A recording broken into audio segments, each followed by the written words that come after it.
Chatting with Superstar Athlete of the Week, Paige Wood, sophomore golfer from McKinney, Texas, who recently won the Grace Shin Invitational. And in the Grace Shin, you had a 35-foot putt on 18 to close that thing out. What went into the victory? What went into that shot for you? Just take us through that sequence. Yeah, I definitely put myself in a very tough position with the tee shot on 18.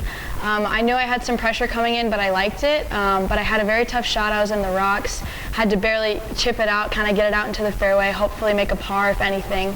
I hit a pretty mediocre shot, just got it out in the fairway, had about 150 yards into the green on a par 5, so hit a super pure hybrid on there. And then, you know, I knew my putting was good all week. I was trusting my practice and trusting my stroke, so had a nice little 35-footer and decided to make it, I guess. On the first day of the tournament, you had an eagle on the 11th hole. So what went into that sequence leading up to the eagle? Yeah, just a lot of practicing wedges the week before. That definitely was a big factor in my win and my consistency throughout the tournament. My wedges were pretty sharp, they were tight, so I had about a 90-yard shot in from a drive and hold it out from 90 yards. So it was a pretty good eagle. I definitely needed it and it helped me out, but thanks to all my hard work and practice, I held it out. Pretty windy conditions for the final round. How did you adjust to the weather? Yeah, I mean, golf is one of those sports that in Oklahoma we're always playing in wind, so I feel that it's not much of an adjustment, but you know, knowing when to club up, when to club down can be tricky, but I think consistently practicing here and playing here in Oklahoma, I've gotten a lot better at managing the wind and managing the course and figuring out, you know, how to hit the shot and where and when, so. The team was clear of the field by 27 strokes, and that's a field that includes a lot of NCAA Division II teams. You guys have 3 returning All-Americans on this squad. Tell us about this team as a whole and how you feel about this squad. Yeah, we knew coming in, we have a lot of freshmen, so our team was very young last year whenever I was coming in as freshmen. So we knew that we were pretty strong. We knew that if we put the work in, we knew that we'd get our outcomes and exactly what we wanted. And I mean, last year, that's pretty much all that happened. We all worked super hard for each other and for ourselves. And a lot of our fall tournaments we won, a lot of our spring tournaments we won. So we just kind of continued that energy and effort towards each other and towards the team going into this year. And we've just managed to kind of pull it together whenever we need to, and that's definitely contributed to our victories and our success as of now. And you know, we still have a lot of time to continue getting better and growing as a team. And having these really good players on our team as well is super helpful. Just the pure talent of my teammates, and altogether all those combinations and factors, it's just really worked out well for us. What brought you here to OCU? I think that I really liked, again, I said, I've known some of my teammates coming in, so knowing a couple of the girls and knowing that it was a small university, being a student athlete, sometimes it's hard traveling and keeping up with schoolwork, so I think I really needed something that was a little bit smaller to maintain, you know, good grades and manage my schedule better, so. And then knowing that the team was really strong too, knowing the different girls that were coming in, that we could build this amazing team and work hard together. So I think those are a couple of the factors. What are you studying here? I'm studying mass communications and Spanish. I'm kind of doing TV studio, journalism, and broadcasting. So yeah, it keeps me busy, keeps me focused, and you know, I love working with cameras and working with things like this. So yeah. All right, that's Superstar Athlete of the Week, Paige Wood. You can follow the stars on OCUsports.com.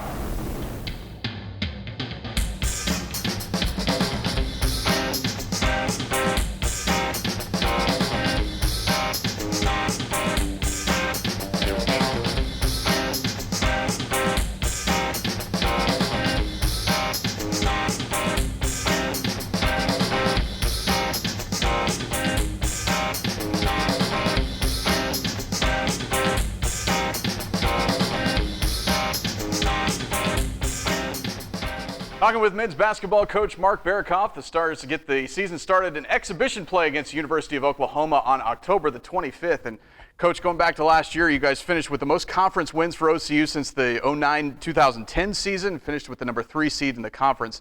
Kind of look back on last season. How did you think it went, and how has that propelled you toward this season? Yeah, last year was it was not an easy situation. I mean, we kept a lot of the guys from the previous teams, and it took a while to get them to buy into what we were doing. But I think we really hit our stride after Christmas break into conference play, and it turned out to be a really enjoyable season.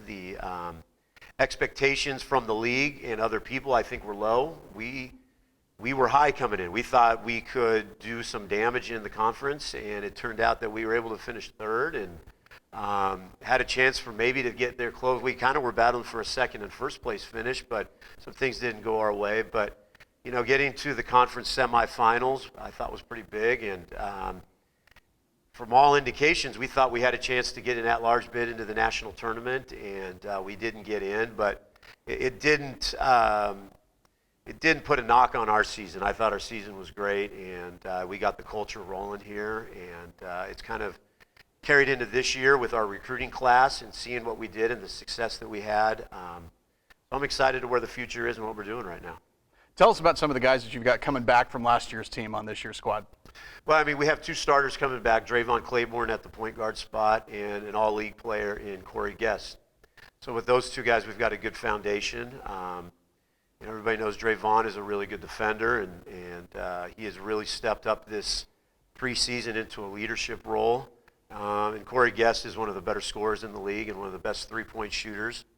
Then we've got Dadrian Homebrecker coming back and played off the bench, and Nick Bonifay and Zach LeBlanc. So I like our nucleus coming back. Tell us about some of that recruiting class that you talked about. I know it's probably led by Jack McWilliams. That's the one that's the most recognizable, the big guy. But tell us about some of those guys coming in. Yeah, everybody wants to start with Jack. He's 7'1", and we got him from an NBA academy in Australia through some connections. And he's got a chance to be really good. Obviously, a kid coming from Australia, the game is a little bit different in terms of the physicality, but he is adjusting well. And at 7'1", at 19 years old, you can't beat that.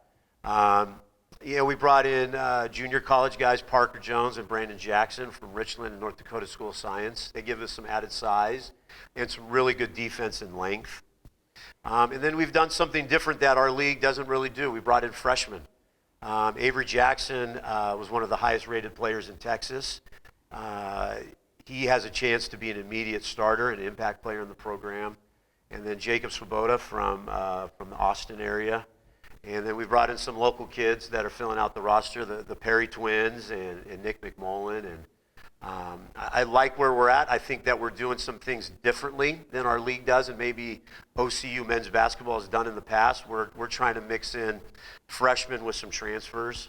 And I like where we're at. I think people are going to have to be patient with us a little bit with a younger team. But I think the future is really bright for those guys. We talked about that exhibition game against the University of Oklahoma. How did that come about? How much are the guys looking forward to that? And what will that mean to your team as far as that experience goes? Yeah, so myself and one of my new assistants, John Roby, we coach with a Blake Griffin Nike EYBL team. And Porter Mosier's been really good with that program. And we kind of just floated the idea out to him. We actually went to one of their practices and floated the idea out there. And he said, well, let me think about it.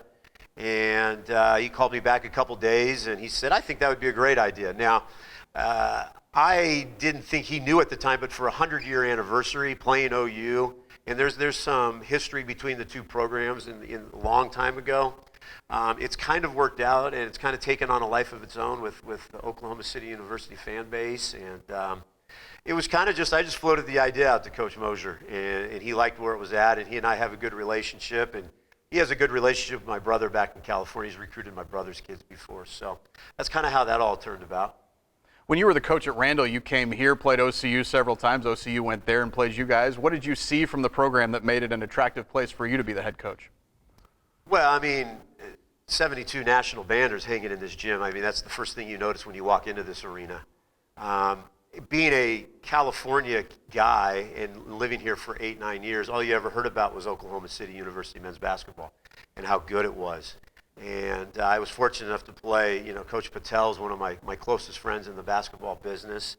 And so I followed the program very closely because of him. It's just a beautiful arena, great academics, the history and the winning of this program. I could argue this is the best job in the state of Oklahoma just because of the history that I don't think other programs have like OCU men's basketball does. And it was so attractive when it came open. It was like, this is the one job I would leave for. And so it's an honor to be the coach here. It really is. All right, that's men's basketball coach Mark Berokoff. October the 25th, exhibition game against University of Oklahoma. You can follow the Stars all season long on OCUsports.com. About finishing. It's all